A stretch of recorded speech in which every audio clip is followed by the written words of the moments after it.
Welcome back. You're listening to Conservative Conversations with Tom Sarrouf.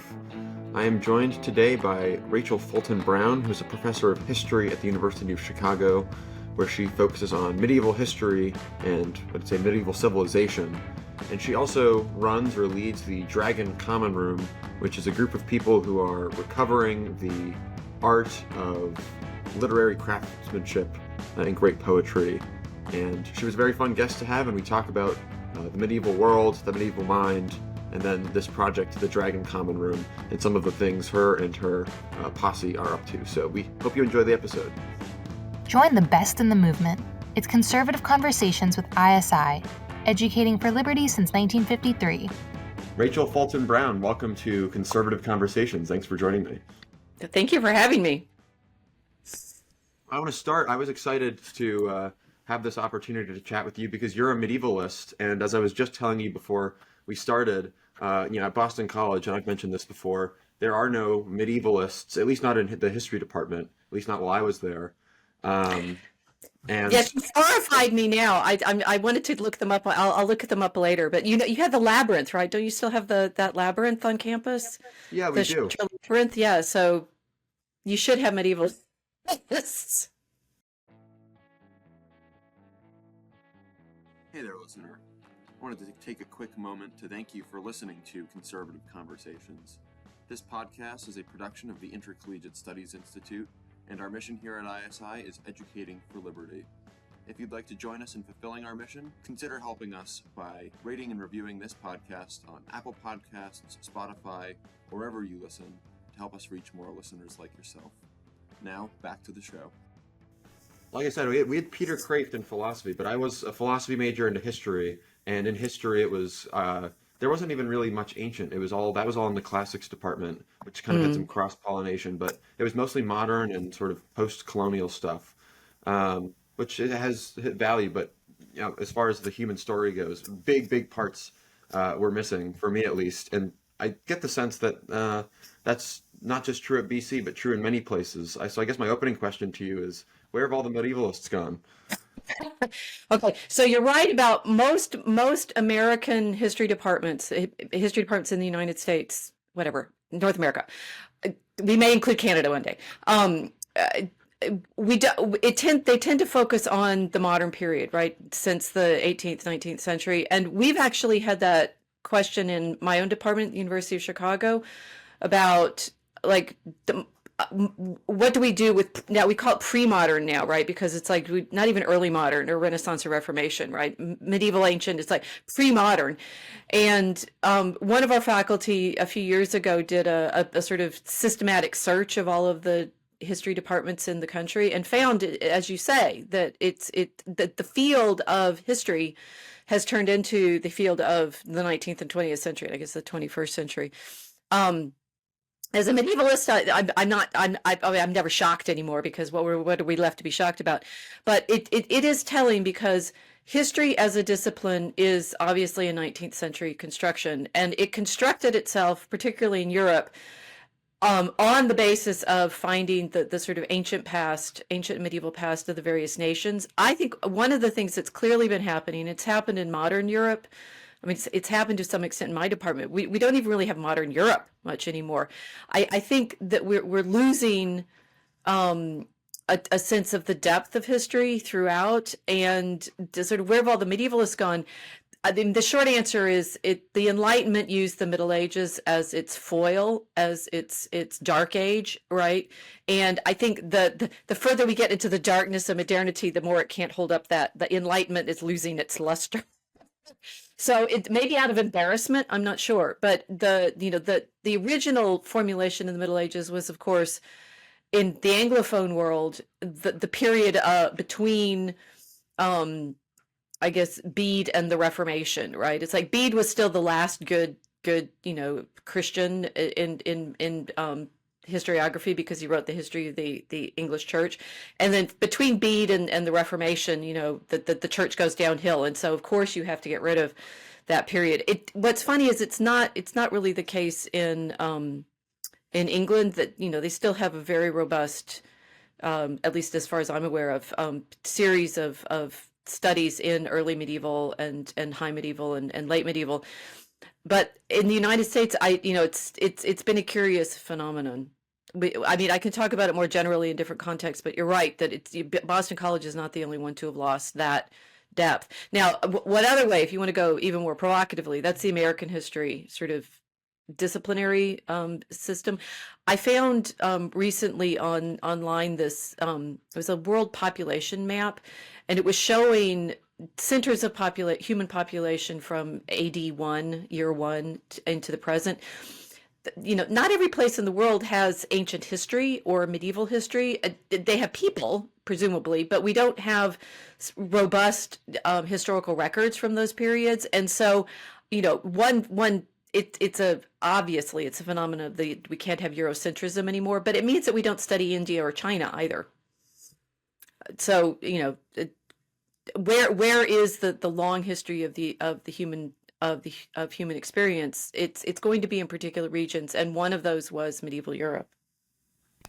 Yeah, absolutely. I remember in high school, actually, it wasn't really medieval still. That whole, maybe from, I don't know, 600 AD to 1500 or 1400 AD was still kind of a big black box.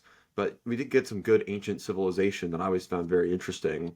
The Bronze Age and things of that sort, in the early classical Greek civilization. But maybe could you give us a sense? What is the medieval period?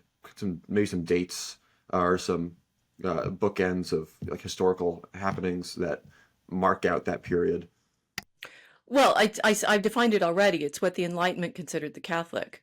And for the Anglophone, the English-speaking world, thanks to the Reformation and the transformation of the sense of Englishness after Henry VIII and Elizabeth I, that the Protestant needs to define itself as the true church. And so everything in the 16th, 17th, 18th centuries that's Christian in the Protestant world, they're going to always be making sure that you set the Catholics up as the corruptors of the true tradition. So I said Bede's writing in around he dies in 732, so he's writing around 700 his history of the Anglo-Saxons, and the conversion of England to Christianity is necessary for the Reformation story, because otherwise where are you going to have an English church? But anything that follows after that has to fall under and this is where we went off the true path and the true English church. There's a lot of interest in the 16th and 17th centuries in England with the Anglo-Saxon period. It's like maybe there's still a truth to the church in that earlier period, but anything that looks papal to them is going to get characterized as medieval. For other regions of the continent, like Spain or Italy, Germany is similarly complicated as England. The Middle Ages are the ancient. It's the long history of the nation. England and the Protestant countries and parts of Germany have to create the Middle Ages in order to claim that they have the truer tradition. So it's sort of in England it would be between 700 and 1483 or whatever is the Middle Ages, or 1538, right, when you burn all the statues of Our Lady and get rid of all the monasteries. So it's the Catholic period. I understand. In their version. But the irony is, of course, the Catholic Church doesn't exist in those terms until the 16th century, when they've split this sort of identity split happens. And for a lot of history is back projection, right? It's like we were X, Y, or Z in the past, and therefore we're going to tell the story that way. Yeah, I think that makes sense. So does that mean then that maybe the bifurcation or the split between the classical and then what we'd call the medieval, or maybe the Christianization of the classical Rome, or the Roman Empire, is would we say then that also that sort of split in sort of like we have the ancient classical period and then the medieval and then the modern, is that also historically contrived, or is there something to that sort of in terms of like the epic, that there's a sea change difference between those two periods. What do you think? So what I think is we've just lived through one of those changes, and so people are going to be able to recognize it a bit more accurately. What do you think now, February 2025, about, 3 years ago, 5 years ago, 10 years ago? It's like what happened with the election this past year. I mean, people are feeling it, and I think everyone's feeling it right now, sort of a stunned sense of, wait a minute, what did we just wake up from? Historical periodizations do have some reality, I think, in the way in which the culture recognizes itself, right? There's a sort of constant mirroring in where are we in our story. Now, so you could say, it's like you've got George Washington in the picture behind you and such. It's like, at what point are we still part of that American story, and what point did it go off the rails? I mean, you could say there's a medieval period in American history now from, I don't know. Then you end up worrying about picking the dates, right? Is it 1920? Is it 1943? Is it 1945 when we dropped the atomic bombs? At what point is there a feeling of change between the founding fathers and what we allegedly have recovered now? I think that what's happened in the 16th century is they go through that kind of self-reflection and say, we are no longer part of that culture that, I mean, was ours until yesterday. Right. And what's interesting is these past few years have taught me, and speaking it out loud, maybe something about what it felt like in the 16th century, that the English got completely convinced that everything to do with, for example, devotion to the Virgin Mary was totally wrong and corrupt and pagan, and we need to burn all of her statues. England throughout the Middle Ages, from Bede's time until 1538, had been a period of, England had been center of medieval Marian devotion, right? They collected miracle stories. They had feasts that nobody was celebrating except in the East, the Feast of Her Conception. If you're not Catholic, maybe you don't remember this.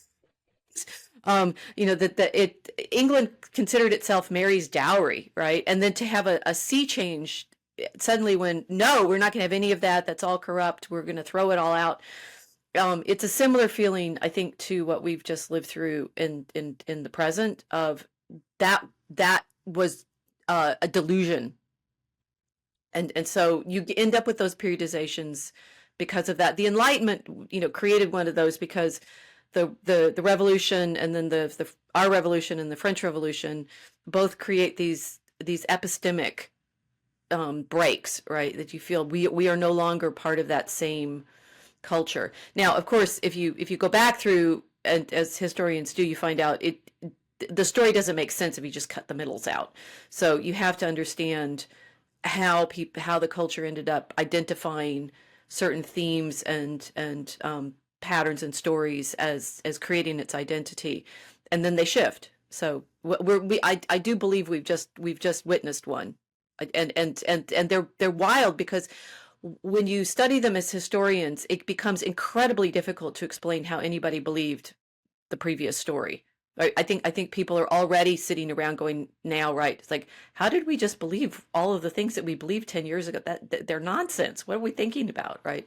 So and the thing is, in my own scholarship, I'm very interested in that phenomenon. How do people come to believe that these stories are both about them, right? That the sort of their self-identity, and describe the reality that they inhabit. That's something I'd like to get into a bit more, is, I guess, from within the medieval mind on its own terms, as opposed to the sort of historically, or the sort of presentist backfitting of, what it meant to be a medievalist. What did it mean for them to be medievals? They wouldn't have called themselves that, of course, as we've sort of covered, but what did that mean or look like? And then I guess for you, as someone in 2025 who studies, and when I looked you up on Google, it says you're like a professional medievalist.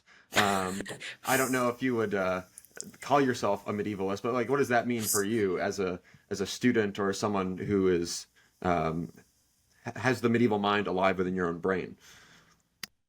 I do, in fact, and that means to my modernist colleagues, I'm nuts.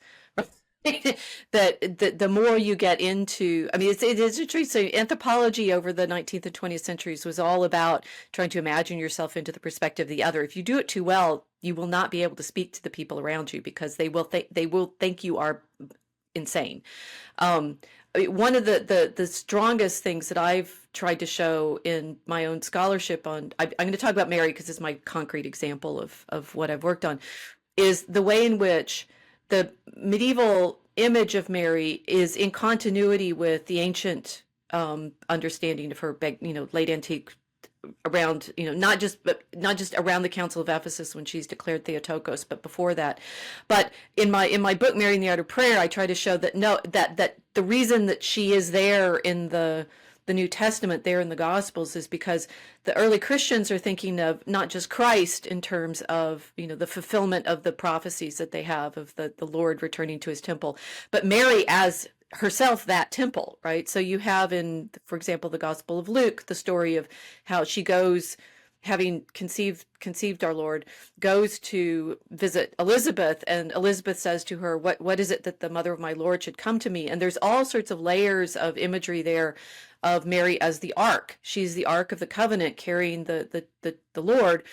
And for example, in Revelation, the doors of the temple open, the ark is seen in heaven, a great sign is seen in heaven. It's the woman crowned with the 12 stars and clothed with the sun and the moon at her feet, which in the medieval understanding is an image of Our Lady. Medieval Christians see themselves in continuity with all of that. And the thing that I tried to show in my Mary and the Art of Prayer was, if we step inside their view of things, this is a single story, right? There's no rupture between the ancient temple tradition and the Christ, right? Because he's fulfilling it. There's no rupture between the early the gospel period and the patristic period. There's no rupture between the patristic and the early medieval when the Greek churches, the Orthodox Church is instituting its feasts. There's no rupture. It's like they see themselves in continuity. We can't see it because one, we've gotten so accustomed to believing we're not part of that same long story, and if you try to show people that, I tried to show that in my Mary and the Art of Prayer, and there's various footnotes along the way that I call dragons, because I'm like, at this point, the scholarship is going to insist that there's a periodization break. And as far as we are concerned, at periodization breaks, nothing carries over, right? You have to reinvent the whole world completely new after the 8th century, after the 11th century, after the 15th century, right? And the Christians in this period feel themselves in continuity with the past. They don't see those ruptures. And when they write histories, they either start with Adam and Eve or Troy. Right? England, for example, is constantly telling itself stories about how Brutus, right, the reason they called themselves Britons, came from the fall of Troy. So just like Aeneas, escapes from the fall of Troy and founds Rome. So Brutus, escapes from the fall of Troy and founds Britain. It's a very like you started with like, why don't we study medieval and ancient history anymore? It's like, indeed, why don't we see ourselves in this kind of continuity? Because they did. Yeah, I think we see ourselves as moderns or as postmoderns. Maybe not you and I, but it is the sort of that identification by negation to what was prior. But maybe let me ask this question then: for the uninitiated into that tradition or into that mindset, who or maybe what kind of person would I become if I were to imbibe myself in the art, the literature, the prayer, the history of the period in sort of the way that you're describing? Like if I tried to tap myself into that tradition or that living, well, what would I become from, like, maybe how would I start? Well, how would you start? I mean, that's 2 different questions. Yeah. My Mary and the Art of Prayer is trying to show one way to start it's by saying the prayers that they said. And the prayers that book is about is the Hours of the Virgin, which for the later Middle Ages, particularly anybody who could read would know the Hours of the Virgin, because the little prayer books that and contained them were the things that children used to learn to read. So literally, if you could read, you knew the hours, because that would have been your ABC. It would have been your primer, as they came to be called in English. Those prayers are mainly psalms. It's ironic, right? Because the 16th century claims that devotion to Mary obscures devotion to Christ, and of course I see it exactly opposite. That devotion to Mary frames and reveals the Lord. And the Psalms in the hours of the Virgin are things like Psalm 8, where you're describing the Lord creating all the creatures, or Psalm 18, where you're talking about the Lord, the Son coming forth from his tabernacle, or 23, using the Vulgate numbering, is the Lord of glory, who the gates are opening to him. What would you become if you inhabited this? Joyous, right?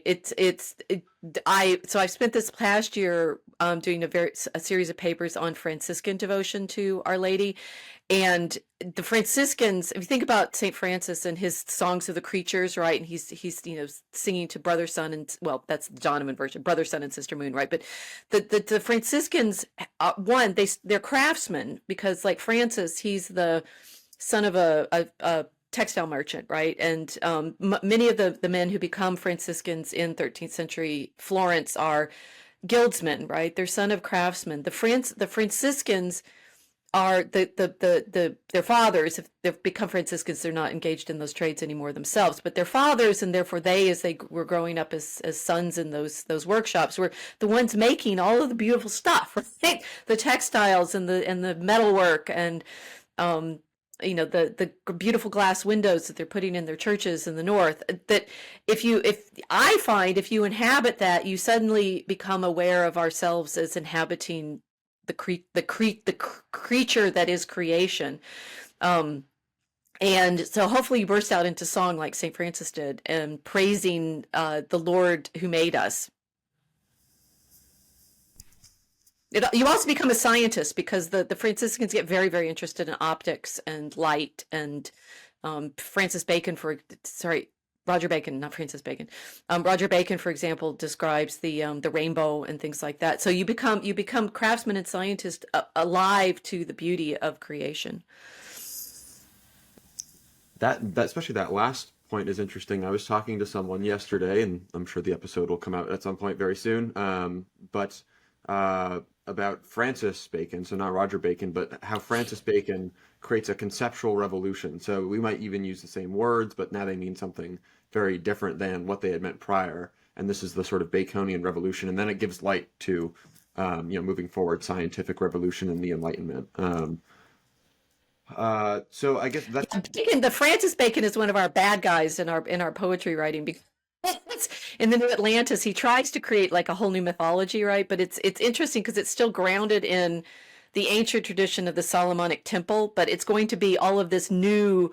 I mean, they're wild things in the Atlantis, including things like sky towers half a mile high. We have those now, right? We're living in Francis Bacon's New Atlantis, this world of scientific research houses and illusions, and yeah, very interesting. Well, and so this gets to the question, which I think is, if the Franciscans, as you were pointing out, are very interested, or they get very interested into science, and we live in a scientistic society, sort of along Baconian lines. Do you see maybe a prospect of recovery of the medieval mind, of a medieval civilization, or has our, let's say, our revolution against the past, and I'm not just talking about in the last 10 years, but maybe in the last 300 years from the Enlightenment on down, has that severed us or made us completely unable to see from those terms and from that perspective? And this is also part of a sort of friendly debate I've been having with some of my colleagues about, like, could we just, quote unquote, reestablish Thomism or return to Thomism? Because if human beings are, we have an enduring human nature. Ideas are true. They're either true or false, or they're true at all times. But there's also the sort of historical question of, where we are now and where we were then, and how to sort of translate across that gap, if there is a gap. So I guess I'm sort of asking that question as well. So you're right that we can. And I'd say we need to add Bonaventure to Thomas, so that we need both the Franciscan and the Dominican vision here. One, I had never been terrifically sympathetic to scholastics. Scholastics drive me nuts because I prefer the monastic tradition but I appreciate now, because I had to write these papers, including one on Bonaventure, that what scholasticism brings is this mathematical style proof of step. Like you set up a premise and you have to stepwise through in the demonstration. Bonaventure, in his writing on Mary, which is what everything I do is on Mary, but she's just my center example. Even his use of metaphor is very scholastic in that sense. It's sort of poetic as we would see it now, but it's like you take this step and this step and this step, and that he thinks of Mary as herself the pattern, the exemplar. She's like the pattern that Moses was shown on the mountain of the temple, and since she's the temple in which the incarnation happens, she is the model for the way in which the souls should model themselves. What we've lost, I think, interestingly, is that deliberate structuring of our thinking, and it needs to be thinking about all of the sort of ruptures that we've had.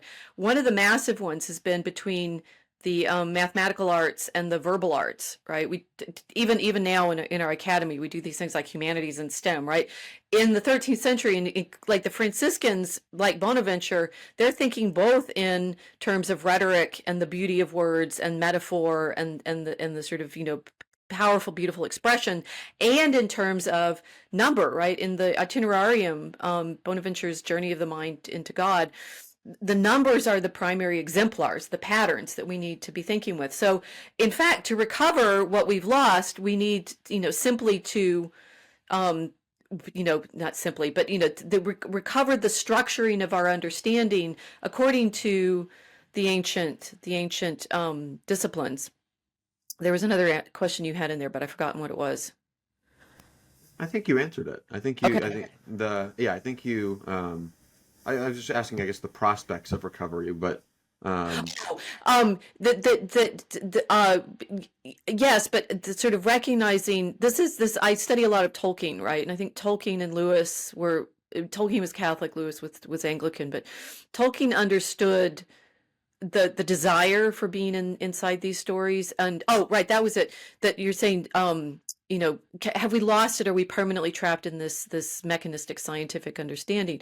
Well, as Tolkien beautifully shows, right, that the Morgoth or Sauron, they only mock, right? They cannot make. And as long as we're attentive to beautifully enough craftsmanship, making, artistry, we recover it, right? Because we think about all of the things that we've lost in the last particularly 100 years. Like, we've lost the beauty of our architecture, we've lost the beauty of our language. Nobody's taught grammar anymore in school. The mathematics is considered, something that is inaccessible to people and culturally colored, racist, right? So and these kinds of the disciplining of the mind in order to understand beauty. If we do that, then we recover the sense that we are in this beautiful creature. And the thing is, science ought to be this exercise of contemplation, not simply control. It's the problem of the second Bacon's wanting to create mechanisms of controlling nature that is our problem, not the study of nature or the working within, making beautiful responses to our invitation to subcreate, as Tolkien would put it. Absolutely. I want to pivot because, we're talking about the prospects of recovery, but as I understand it, you are sort of not just talking about it, but doing it with the Dragon Common Room. And so yes. I want to talk about what I think it sounds like a very cool and neat project. But first, you mentioned earlier, too, in some of your footnotes in your book on Marian prayer, about dragons. Why dragons, and what is a dragon? So one, the dragons are in Psalm 148 as a number of the creatures that sing the praises of our Lord. So the dragon is it's like the test case problem that dragons belong to, in our present storytelling, world, fantasy, right? So they are, in fact, for me, I think, a symbol of the imagination. And what do we do with that imagination? Do we use it to contest our our status as creatures, or do we use it to, celebrate our creator? So I think the dragon was there is it because it's like this twinning problem of, are there's dragons all through the prayer book margins, right? And the dragons are there in the margins singing the praises of our creator. Or we can use them to say, this is the way we challenge the way we've been made, and we want to make ourselves into something else, right? So they're one of these border tests for me. That if you understand the dragons, then you understand our problem of whether we recognize ourselves as creatures, or we want to give into the greed and the power and the control and the spell casting. I mean, Tolkien's Smaug is the fire-breathing dragon of Beowulf, but he's a deluder, right? If he speaks, the dwarves fall under his spell and are eaten up, right? So that's a problem with dragons. They're a symbol of that danger as we sit on the border. All right. Well, then, what is the Dragon Common Room? What is the project, and what are you doing with it? So it started as an exercise in learning to scan, right? Like literally writing scanned poetry, and I set it up back in May 2020 when suddenly we were all in lockdown. I was also teaching my Tolkien course that spring, and so I was teaching the course in the online version that we had to be in for the COVID lockdown, and thinking about the way COVID was playing the role of the ring. And I said, okay, what are we going to do now? We need to learn to scan. And I'd actually been writing some poetry the previous few months in Milo's chat room, trying to get everybody to learn to scan, and they didn't want to play, so I made my own room. It's a common room because I had the idea that it was like the common rooms in the Oxbridge colleges, right? You have the junior common room, the middle common room, the senior common room. And so we were going to be a place where people could come together and pick up links to news and share stories and stuff, and then kind of hang out and have that sort of intellectual creative conversation that happens when you have a space where people can just collect. And also obviously that I was wanting to have my own sort of Inklings group, like the Tolkien and Lewis and their friends had, of let's come together and practice writing stories.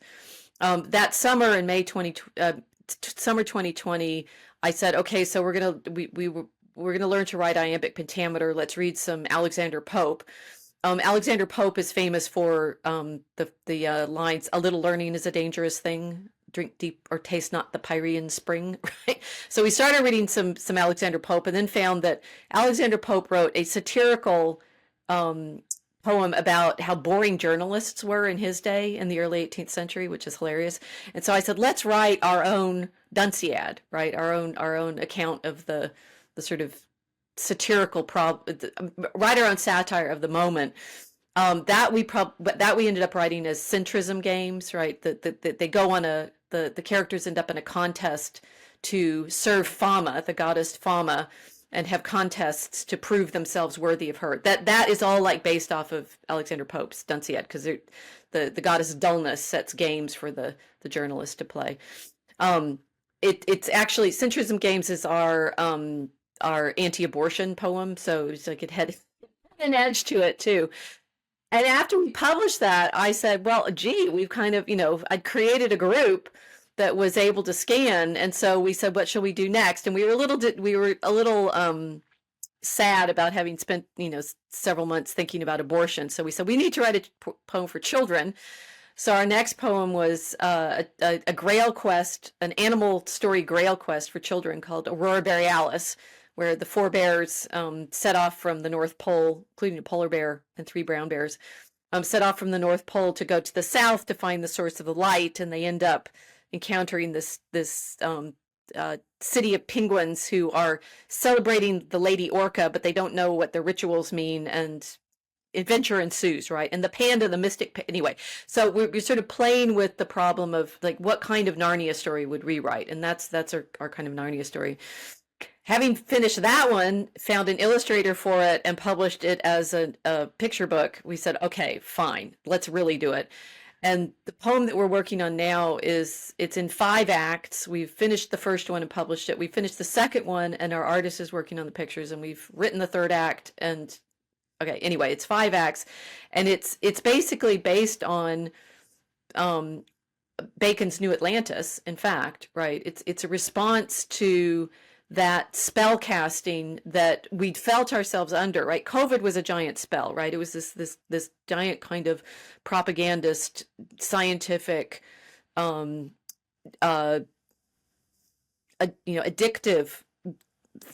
projection, right? Our dragon, in our poster image of the dragon's looking at itself, and it's in a crystal spire, right? The dragon is always mirroring itself. We started with the problem. It's like, why did everyone fall under that spell so effectively, and how do we get out of it? And in the course of the story, Christ is going to break the spell, but figuring out how to set that up is a kind of fantasy problem of how does Christ become incarnate into our world and break the addictive spells that we've all fallen under thanks to the dragon. It's in 5 acts because it's sort of time travel fantasy too. So the first act is in a casino. The second act is in an Elizabethan court. Our Horror Babylon character is modeled on Queen Elizabeth. The 3rd act is called The Market, and that is like the real sort of spell casting of modern propaganda and advertising and things like that. It's going to go through a carnival and end with the wedding, which is the sort of, our restoration to our status, our proper status as bride of Christ. Yeah, it's maybe a little ambitious, but and to write that one, we modeled it on Spenser's Fairy Queen in terms of stanza form, and sort of the Fairy Queen includes the famous fight of the Red Cross Knight with the dragon. So it's a nod to here's our great dragon battle, but we have to figure out how to write the story of the way Christ defeats the dragon, but from within a kind of fantasy scenario. That's the outside version of what it is. I mean, there's layers of what's going on inside the story, but the project grew from literally and this. I think this is also to say, this is how. I mean, we haven't created great art. We're at the point of writing our stanzas now where they mostly truly scan and rhyme, so that's cool. But if we want to recover a feeling for the greatness of our English tradition, right? All of our great poetry in English all of our greatest poetry in English. It's a lot of it's narrative, and much of it's written in the iambic pentameter, right? Chaucer and Shakespeare and Milton, Pope, Byron, right? That all of these great giant narrative poems are in English written on iambic pentameter. So we're writing in that. If we're going to, as a culture, recover that level of artistry, you got to start somewhere, and you might as well start with, modeling our practice on the great examples that we have, being a bit whimsical with it, writing children's stories, and, training ourselves into that, discipline that is the reason that we have Shakespeare. If we sit around saying, why don't we have more Shakespeare? It's like, well, you need to learn to scan. You need to learn to write in the meters and the patterns and the imagery that people were alive to at the time. And hopefully we're showing it's possible. I mean, everybody loves like fantasy literature now, but everybody's always wanted to say, well, where's the next Tolkien? And our answer is, you got to learn to scan, right? If you want to be the next Tolkien, Tolkien thought of himself as a poet. And that's what we're trying to do. And what is scanned poetry, or how do you do that? How do you do that? So the iambic pentameter is pentameter, 5 feet of iambs, right? And that makes it sound super complicated, but it basically is da-dum, da-dum, da-dum, da-dum, da-dum.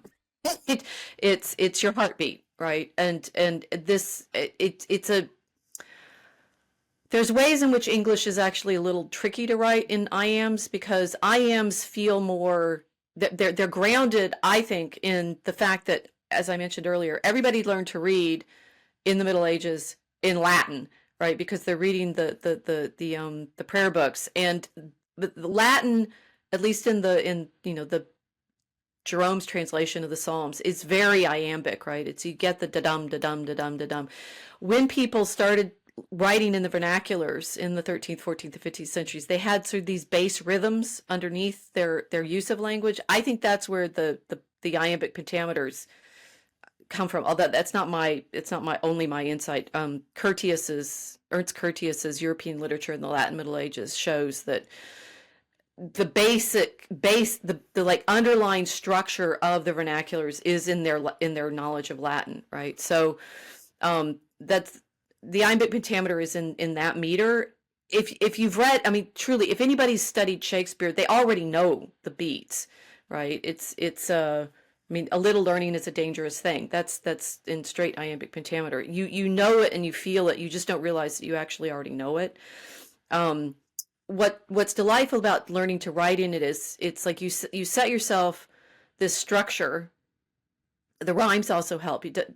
Pope is just in simple rhymed couplets. So our centrism games is in rhymed pairs. With Aurora Borealis, we wrote in a tova rima, which is still its iambic pentameter, but it's an 8-line different rhyming structure. And then the Spenserian stanzas we're using in Draco Chemicus are more elaborate again. But the point is, once you're trying to fit the story that you're telling into this structure, interestingly enough, you learn things from having to find the rhymes and the beat that wouldn't have occurred to you before. If you're worried about feeling creative, make yourself write in a structure, and then you will find things that, like, as we talk about it when we're writing, the poem itself shows you where it wants to go because of the commitment you've made to writing in that structure. So does that make sense? So the scanning is finding the structure, finding the beat and rhyme scheme, and trying to fit within that, and then so recognizing that in poetry that's been written and then replicating it and sort of playing with it. Right. Yeah. Oh, that's very. I mean, I'm not someone who writes poetry, but it sounds like an interesting project. And my other kind of clarifying question here is, who is we? Is this the entire genre? Like, what's the process of creation? How many of there are you? Well, we saw. I mean, it's like as with anything, you start with more, and it whittles down to the truly committed. With centrism games, we had 10, and that one I did more as a classroom exercise. It was kind of like, okay, so we'll write the beginning of it and the end of it, and then there's 5 sub stories in the middle of centrism games, and those are written by pairs of people. I mean, it's interesting with the poetry, it helps to have other people saying that doesn't scan, that doesn't rhyme, right? Because as a writer, you're always getting like completely committed to this clever thing that you came out with, and the group's going, doesn't scan, right? And that actually it's a good discipline for, creative practice generally, because nobody likes criticism. you want this perfect thing that you've come up with to be, and the group is simply dispassionately saying it doesn't fit the structure. Literally every time we've been sitting around arguing as these groups saying it doesn't scan, it's gotten better, right? So it's a nice exercise. So centrism games started out as a group of 10 with pairs writing the subs. With Aurora Borealis, there were 7 of us, and we at first we were thinking we divided up into different subsets, but then we ended up writing together as a group. So I get the group to meet daily on weekdays, right? So we meet for an hour, and that actually is important too. It's like you have to start and stop in little chunks, right? And it does not work in any. I mean, this will help you with your academic writing too. It does not work in writing practice to think that you should sit down and write for 8 hours, right? You're not going to get good work that way. You sit and you write a little bit, and then you leave it and come back the next day. And you write a little bit and leave it and come back the next day. So we meet in a Telegram chat. Telegram is the Pavel Durov's not Russian platform. He lives in Dubai, right? In one of those giant glass towers, I think. So we meet in Telegram, and we work for an hour each day. With Draco Chemicus, the first act had 5 people, the second act had 4 people, the third act has sort of 3.5, and we're down to 3 by the time we get to Act 4. But that's that's more just like, at what level of commitment are people going to bring to the project? At some point, you're going to recognize, well, this was fun for a little bit. I tried it. I went on. we've been doing this now for 5 years, 4 years, 2020, 21, 22, 23, 24. Yeah. Give us another 5 years, and the few of us that are left may actually be able to write something that I can quote for you and be proud. I can't actually quote parts of it, right? Our opening prologue to the Draco Alchemicus, I think, works pretty well. But this takes time. It takes practice, and not everybody's going to be up for the discipline. But doing it in the group together has been very good, because it means you just say, we can make this better, right? We can revise this. It sounds like to me it's like you're making it in 2024, 2025. You're like making the next epic poem, in multiple parts. Is there there is a teaching function, because you're learning and teaching yourselves and learning from the tradition and great, Shakespeare and Pope, and you're teaching each other. But is there, for people who are, I guess, again, that word uninitiated, can sort of join in, or not necessarily write in the project, but sort of learn this process of scanning by being a part of the common room? So when I very first started it in 2020, it was open in my regular Telegram chat, and we just sort of wrote there. It became more, the problem is, if you've gotten to a certain level of skill, which we have now, you can't have new people coming in all the time because they don't know the practice, right? But I took what I learned from setting this up in the Telegram chat and having it open. I did a class on campus in autumn 2021. So yeah, so after the first year I'd been working on it, and my students, I did it's a regular quarter class, so 9 weeks, 10 weeks. I've forgotten how many weeks we are now. And I published 7 of the 10 of the poems that were written in that class. And if you go to the Dragon Common Room website, the shop, you can find links to, I mean, they're all on Amazon, but you can find them listed on the Dragon Common Room site. Writing Christian poetry was the poems that my students wrote in that class, and I've put up as a PDF the introduction to that collection to sort of set up, it's like what my philosophy is of writing these poems. And I say a little bit about the exercises that I gave them in the class and so forth. I've only taught that class once so far, and I'd like to return to it. But I've done exercises like this in my teaching for decades now. I do a course, my Tolkien course. Every year, every third year, the students in that course are invited to do a final project that subcreates within Tolkien's Legendarium. Often they've written poetry, they've written stories, they've done plays and rock operas, and a lot of cooking projects. There's always cooking. The hobbits always want food.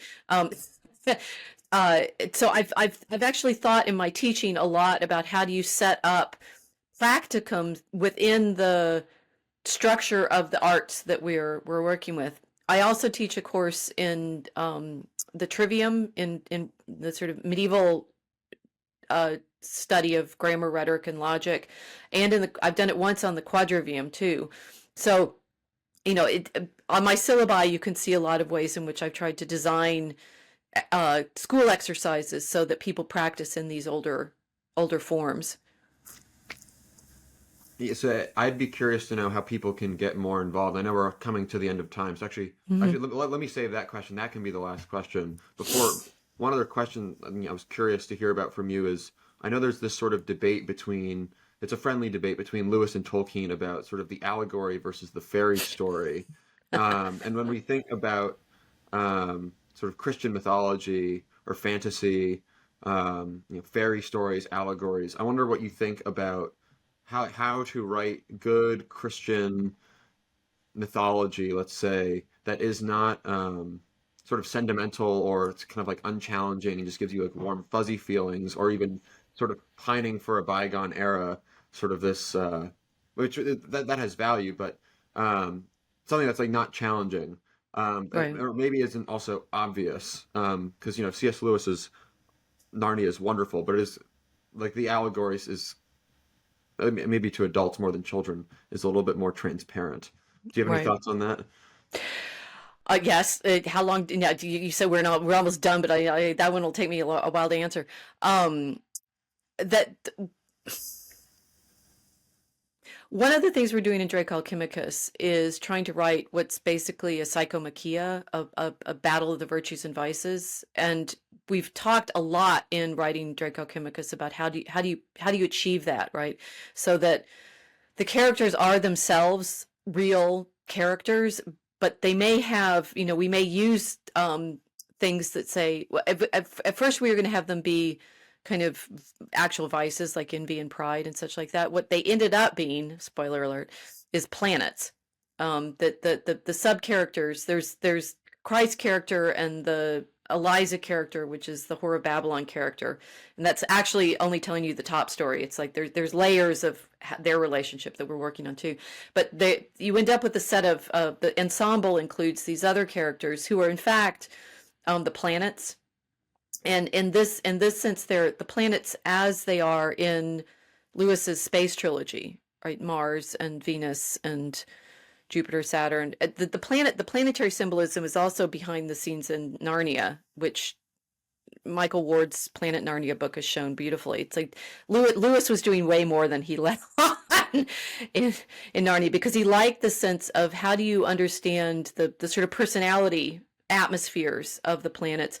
That in Draco Alchemicus we've given our characters some of that mode, right? And this has actually helped us understand how do you show the dynamics of creation, right? How do these different characters they care, like our Jupiter character cares about industry and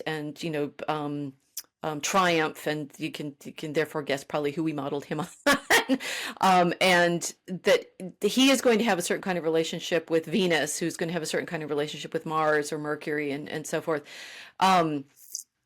One of the challenging things about writing them is keeping them as actual, like, not personalities, but actual characters, without making them simply personifications of those attributes. And that's what Tolkien said. He didn't like allegory. That's what he meant. He didn't want to be writing personification allegories like, here's chastity fighting with, lust, right? And chastity defeats lust. That's boring, right? And it's not a mode that, well, actually, no. I mean, Pilgrim's Progress actually has that kind of mode of allegories as masks that you as the reader can put on and worry about being Christian in his battle at, with the Slough of Despond or Vanity Fair or something like that. The medieval tradition tends to put you within the sort of, well, I don't know, there's a lot of layers. I'm not sure I can explain this fully. What we're trying to do in Draco Alchemicus is closest, we hope, to something like Sir Gawain and the Green Knight, where you have an actual story. There's a moral test in it for the characters. You can say, well, is Gawain he's not an allegory of anything, right? He's the knight who is challenged with temptations, and whether he stands up to them or not, it matters. We're trying to show the way in which Christ actually can redeem all of these characters, who are also the planets and therefore all of creation. Hopefully we're able to pull it off, right? But I think that what Lewis and Tolkien are in debate about, it's like, how do you show the mechanisms of the soul without making them cartoon-like? And yet cartoons are actually helpful as allegories too. Like, okay, so one of our models, like if you think about a cool model, the more recent Puss in Boots, where Puss is worried about death, and there's the character, it's a cartoon, right? Antonio Banderas is Puss, I'm pretty sure. The death is sort of testing Puss, and he ends up having to find himself in this mirror labyrinth where that star has fallen, and there's Goldilocks and Three Bears and Little Jack Horner and stuff like that. We do this all the time. We do this kind of character storytelling as allegory, where you should be reading it and going, oh, and it shimmers open with new layers. A personification allegory doesn't tend to have that effect for people. What we're trying to do is more like parables, I guess, right? The prodigal son. Every time you hear the prodigal son, you see a different mystery opening out, unfolding in it. That's the difference, I hope. I think that makes sense. Okay. For like a modern parallel, you think of like Ayn Rand, her novels. I've read at least just The Fountainhead, but the characters are all personifications, and it's pretty obvious who's who and what they all represent, and then the story is just the unfolding and the interaction of the characters, which is the interaction of the development of the ideas. But it's obvious. I mean, I still liked the Fountainhead reading it, yeah, there's. Whereas I think what you're talking about, it's more subtle, it's more deep, and it's not a cartoon, or it's not kind of maybe we'd say a meme that's immediately obvious to everybody. Well, it's interesting as we're talking about it, because like memes are it's like, I think parable is the best way to say it, right? That there is like the Lord of the Rings, if you want to, it's like a parable. It's a giant parable, and the characters within it show you things true, like the hobbits. But because of their interactions and such, they're not simply, there's no simply one Christ character, as it were. It's all showing different ways in which we participate in Christ, something like that. And therefore they delight because they're continually unlocking, that you never feel like you've exhausted them. Whereas I think Tolkien worried that an allegory, in the way he was saying he didn't want to write, once you figured out that Aslan is Christ, you're done. Right. It's like there's no mystery left because you haven't had to wrestle with the character. Mm.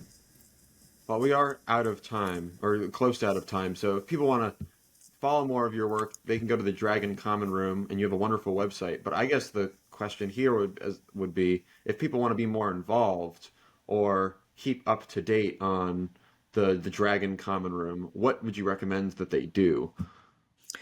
Okay, so the website is dragoncommonroom.com. One, they can watch our live stream. The Mosaic Arc, we live stream on Fridays, and then we post on YouTube and unauthorized, and also on a lot of the different podcasts, Spotify and Apple and iHeart and things like that. And the Mosaic Arc we started it basically as a way to like talk through a lot of the things that we were wrestling with in writing the poetry, but it turned into our general cultural commentary, right? We've done a lot of things on the relation of the sexes, the images of the election and Trump. Tonight we're going to be talking about problems of category and taboo, right? So people can watch the live stream. You can also join the conversation in the Dragon Common Room Telegram chat, which is not where we're writing. It's not where those of us who are working on the poem are actually writing. But in that group now, there's a number of people that do a lot of different kinds of storytelling. We've got novelists and a candle maker and artists. And, because of Telegram's international reach, we have people from places outside of the United States, which is nice and gives us certain perspective. I don't have an open like join and write poetry group right now, but those are the ways that you can follow the sort of general conversation that we're in. So I hope people will be interested in that. Excellent. Well, thanks again, Rachel. Thank you for having me. Thank you for asking about the Middle Ages and poetry. It's always a pleasure. Thank you for listening to Conservative Conversations with ISI. If you've enjoyed this episode, be sure to check out our website at isi.org/resources to see all that we offer our members, including the Intercollegiate Review, select modern age articles, debates, lectures, and of course, this podcast. Thanks again for listening. Don't forget to rate and review, and we will see you next time on Conservative Conversations with ISI.